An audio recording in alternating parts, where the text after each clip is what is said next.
नमस्कार, ओंकार न्यूज देख रहे हैं आप। आपके साथ मैं हूं आस्था श्रीवास्तव। रुक करते हैं खबरों का। गृह मंत्री अमित शाह यूपी दौरे पर पहुंचे। उनके साथ सीएम योगी आदित्यनाथ भी मौजूद रहे। दोनों दिग्गजों ने विपक्ष पर जमकर निशाना साधा। शाह ने कहा कि राहुल बाबा कौन डरता है, मैदान तुम तय करो, हम बीजेपी वाले दो दो हाथ करने को तैयार है। वहीं सीएम योगी ने भी जनता को संबोधित किया। उत्तर प्रदेश आज योगी जी के नेतृत्व में विकास की राह पर चल पड़ा है।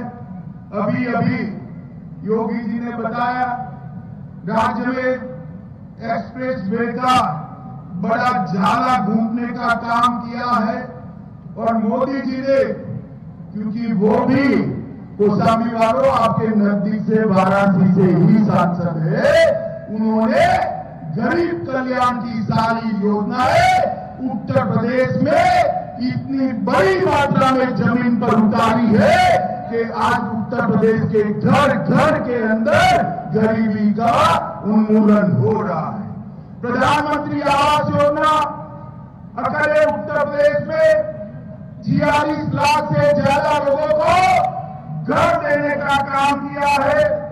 2 करोड़ 61 लाख घरों में शौचालय बनाया गया। 1 करोड़ 75 लाख माताओं को गैस का सिलेंडर दिया गया। 10 लाख से ज्यादा रेहड़ी पट्टी वालों को स्वनिधि योजना का फायदा दिया गया। स्वामित्व योजना से 35 लाख परिवारों को उनकी सनद दे दी गई और 2.5 करोड़ से ज्यादा किसानों को 52,000 करोड़ रुपया देने का काम हमारे देश के प्रधानमंत्री नरेंद्र मोदी जी 2 साल से हर गरीब के घर में मुफ्त राशन देने का काम नरेंद्र मोदी जी ने किया है। और माताओं, भाइयों, बहनों, सबसे बड़ी बात हम सब चाहते थे कि अयोध्या में रामलला का मंदिर जहां उनका जन्म बना था वही, मगर कांग्रेस उनको लटका रही थी, सपा उनको भटका रही थी, बसपा उसको अटका रही थी।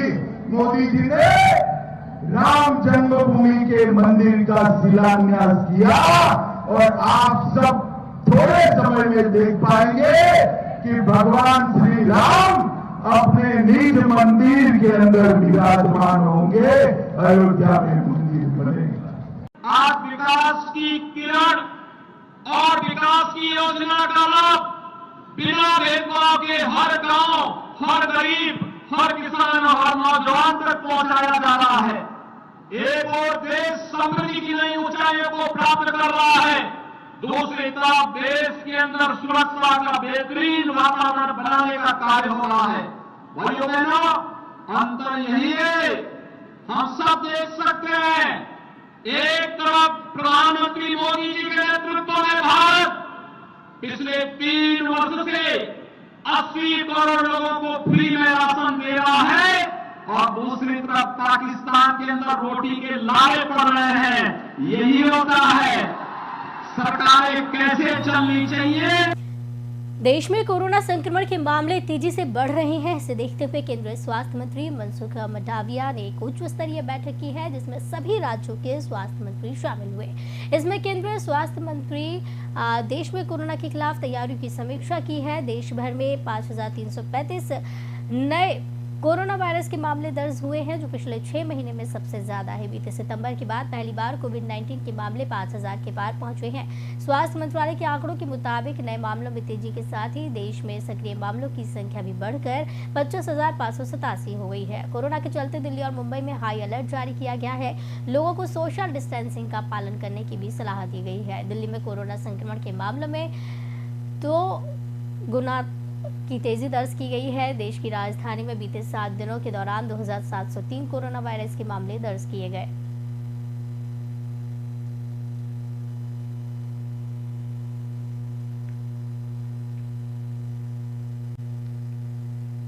तो वहीं सीएम नीतीश कुमार ने बताया है कि पटना में मेट्रो का संचालन कब तक शुरू हो जाएगा। तो उसी समय हम देखे हुए थे, तो वही अब यहाँ तो हमको लगा कि वही लोग बनावे, अब वही लोग कर रहे हैं। बहुत अच्छा, अब बहुत अच्छा बन जाएगा। आप देखिएगा पटना में भी लोगों को कितनी सहूलियत होगी, तो चाहते ही है कि तेजी से हो, तो हो ही रहा, कर रहे हैं। यही देखने के लिए हम लोग आ गए हैं। इसकी शुरुआत हम लोग से करा के करेंगे। जब ये बन जाएगा हम भी चलेंगे और आप ही चलिएगा कि तेजी से हो। और इसके लिए जो कुछ भी करना है हम लोग तो सब कुछ किए ही हुए हैं और लगे हुए हैं, सब अच्छा काम कर रहे हैं। तो देख नहीं रहे, अब कहाँ आप देख रहे हैं, सब जगह काम शुरू कर रहा है, तो चारों तरफ तो होगा ही। तो हम लोग चाहते ही है बहुत, जितना हो सके जल्दी से जल्दी हो जाएगा तो बड़ा अच्छा होगा। फंड पहुंचे कभी होगी, इसके लिए तो अरेंजमेंट है ऑलरेडी। जो 60% जहां से आना है तो हम तो चाह ही रहे थे, उनका तो हो ही गया, तरीका का तो हो ही न गया वहां से अनुमति, तो ही एग्रीमेंट हो गया।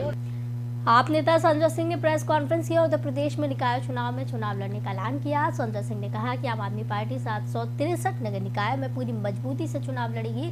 House tax half, water tax माफ, इन दो प्रमुख नारों के साथ आम आदमी पार्टी नगर निकाय का चुनाव लड़ेगी। आइए सुनाते हैं और क्या कुछ कहा। आप सबको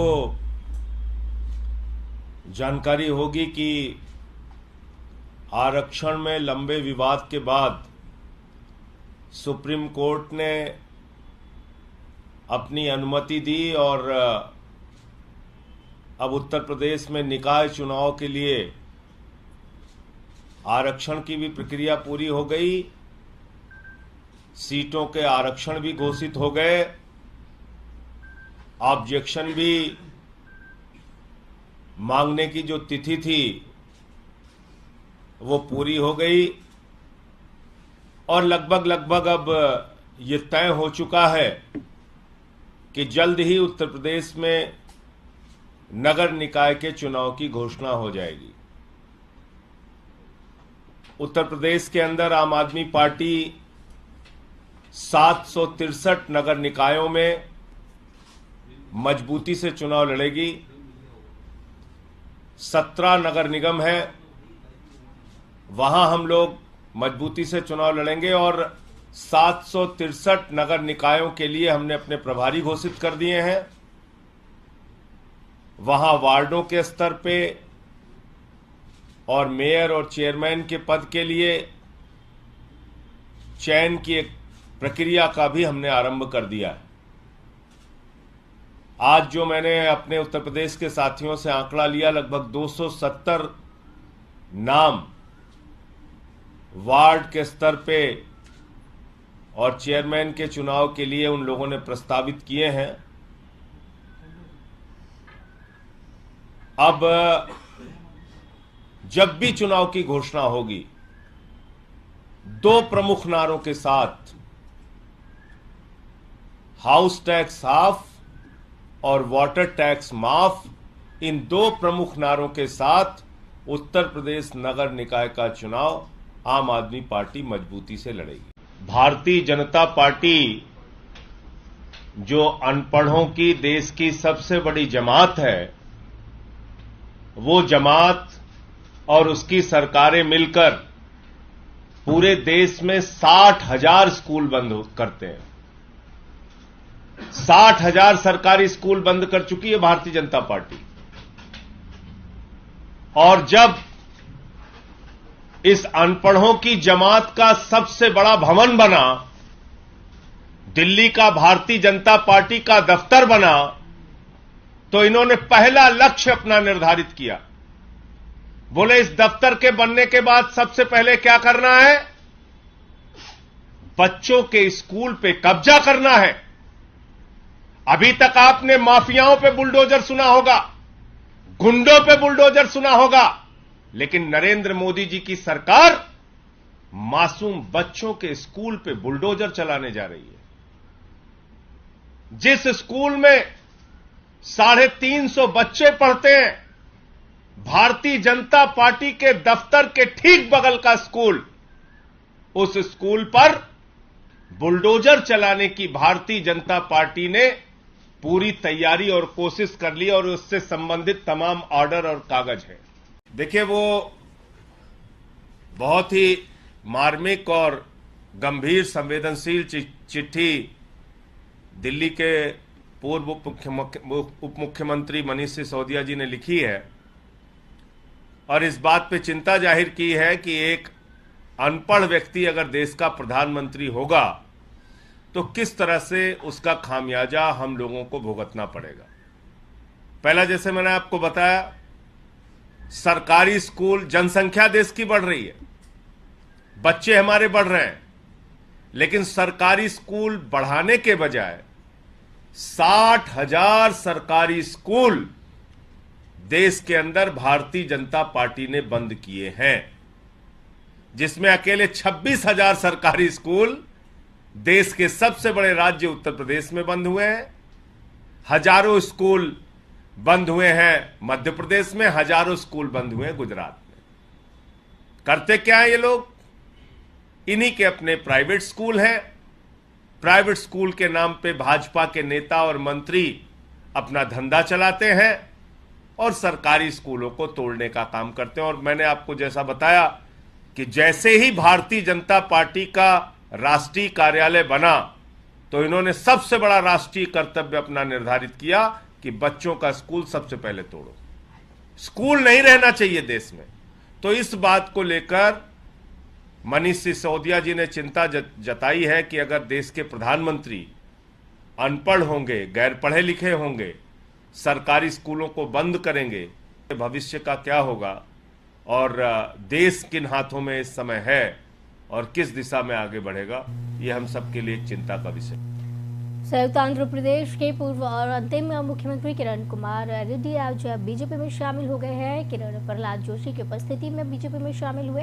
किरण ने बीजेपी में शामिल होने के बाद बीजेपी ज्वाइन करने के बाद कांग्रेस आलाकमान पर हमला बोला। उन्होंने इशारों में कहा कि कांग्रेस के बड़े नेता उनकी नहीं सुनते थे। रेड्डी ने कहा, मैंने कभी नहीं सोचा था कि मुझे कांग्रेस छोड़नी पड़ेगी। उन्होंने राहुल पर कटाक्ष करते हुए कहा कि एक कहावत है, मेरा राजा बहुत बुद्धिमान है, वो चाहे अपने बारे में नहीं सोचता, किसी की सलाह नहीं सुनता। केंद्रीय मंत्री प्रहलाद जोशी ने इस मौके पर कहा कि किरण कुमार रेड्डी के परिवार की कई सदस्य कांग्रेस में थे। कुछ समय पहले जब मैं उनसे मिला तो उन्होंने मुझे बताया कि वो पीएम मोदी से प्रभावित हैं, इसलिए वो आज बीजेपी में शामिल हो रहे हैं।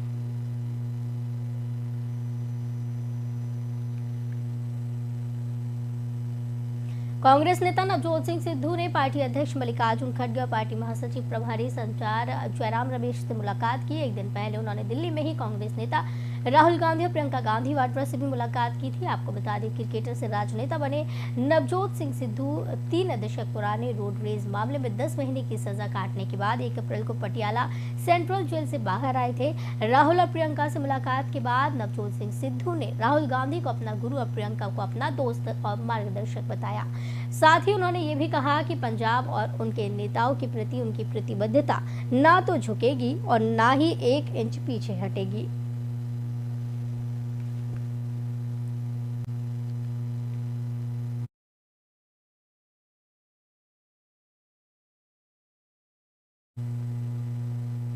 पश्चिम बंगाल में कुर्मी समुदाय के विभिन्न संगठनों का विरोध प्रदर्शन लगातार तीसरे दिन भी जारी है। दक्षिण पूर्वी रेलवे के एक अधिकारी ने कहा कि 3 दिनों से जारी विभिन्न कुर्मी संगठनों के आंदोलन और उनके द्वारा रेल पटरियों को जाम करने के कारण शुक्रवार को दक्षिण पूर्व रेलवे के महत्वपूर्ण खड़गपुर, टाटानगर और आद्रा चांडल खंडों में कम से कम 64 एक्सप्रेस और पैसेंजर ट्रेनें रद्द कर दी गई हैं। विभिन्न कुर्मी संगठनों द्वारा रेल रोके जाने के कारण लंबी दूरी और स्थानीय यात्री दोनों को भारी परेशानी का सामना करना पड़ रहा है। यह अनुसूचित जनजाति के रूप में मान्यता, सरना धर्म की मान्यता और कुरमाली भाषा को संविधान की 8वीं अनुसूची में शामिल करने सहित अन्य मांगों को लेकर आंदोलन कर रहे हैं। दक्षिण पूर्व रेलवे के अधिकारी ने कहा कि आगरा मंडल के आद्रा चांडल खंड के कुस्तौर स्टेशन और खड़गपुर मंडल के खड़गपुर टाटानगर खंड के खेमासूल स्टेशन पर 5 अप्रैल से 225 से अधिक ट्रेनें रद्द की गई हैं। कुर्मी लोगों के हितों का प्रतिनिधित्व करने का दावा करने वाले संगठन, जो मुख्य रूप से झारखंड, ओडिशा और पश्चिम बंगाल को कवर करने वाले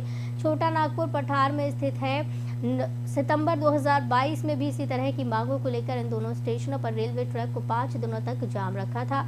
कुस्तौर पश्चिम बंगाल के पुरुलिया जिले में है और खेमासूली राज्य के पश्चिम मेदिनीपुर जिले में है।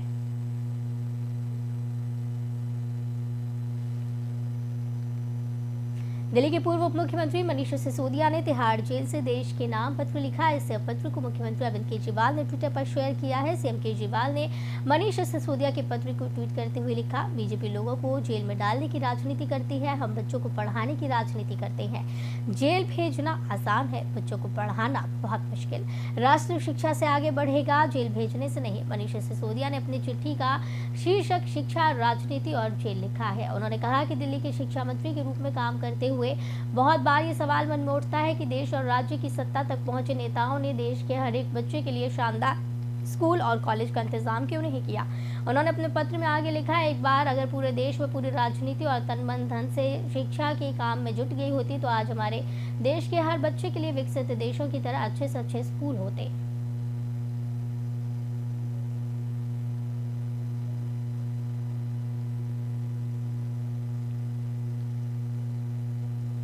उत्तराखंड में जिम कॉर्बेट में मजारों की बढ़ती संख्या से सरकार एक्शन में आ गई है। प्रदेश के मुख्यमंत्री पुष्कर सिंह धामी ने कहा कि अवैध अतिक्रमण जहां भी होगा उसे सख्ती से हटाया जाएगा।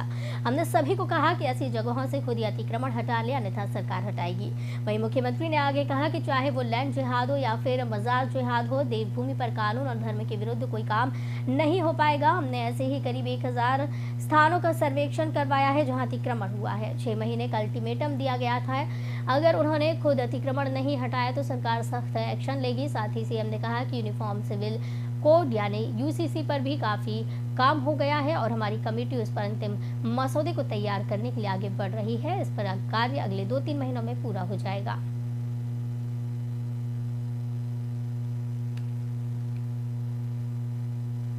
राजस्थान के मुख्यमंत्री अशोक गहलोत ने पीएम नरेंद्र मोदी को पत्र लिखकर पीएम फसल बीमा योजना के नियमों में ढील देने की मांग की है ताकि फसल नुकसान के बाद प्रभावित किसानों को तत्काल राहत मिल सके। मुख्यमंत्री ने प्राकृतिक आपदा की स्थिति में केवल 2 हेक्टेयर भूमि पर फसल के नुकसान के लिए किसानों को मुआवजा देने के नियम को बदलने और इस सीमा को बढ़ाने की मांग की है। सीएम गहलोत ने पीएम नरेंद्र मोदी को पत्र लिखकर भारत सरकार द्वारा अक्टूबर 2022 में जारी किए गए नियमों में संशोधन करने का अनुरोध किया है ताकि फसल क्षति के लिए राज्य आपदा राहत कोष से किसानों को तत्काल सहायता मिल सके। मुख्यमंत्री ने लिखा है कि किसानों को नियम के कारण फसल क्षति के लिए तत्काल राहत नहीं मिल रही है। आपदाओं के दौरान किसानों को मिलने वाली बीमा राशि की गणना पीएम फसल बीमा योजना से करना एक जटिल और लंबी प्रक्रिया है।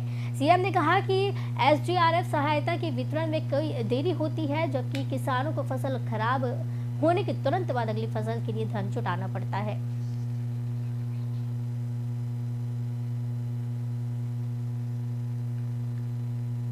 सरकार ने आम जनता को महंगाई से बड़ी राहत दी है। कल से पीएनजी और सीएनजी सस्ती हो जाएगी। इसी के साथ आम जनता को महंगाई से राहत मिलेगी। वहीं पीएनजी के दाम करीब 10% तक कम हो जाएंगे तो सीएनजी प्रति लीटर 5 से 6 लीटर हो जाएगी।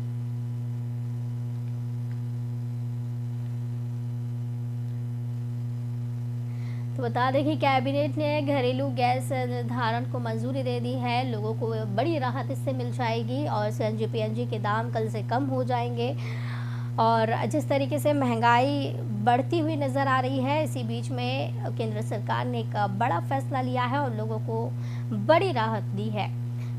पीएनजी और सीएनजी गैस के दामों में कमी की जाने वाली है।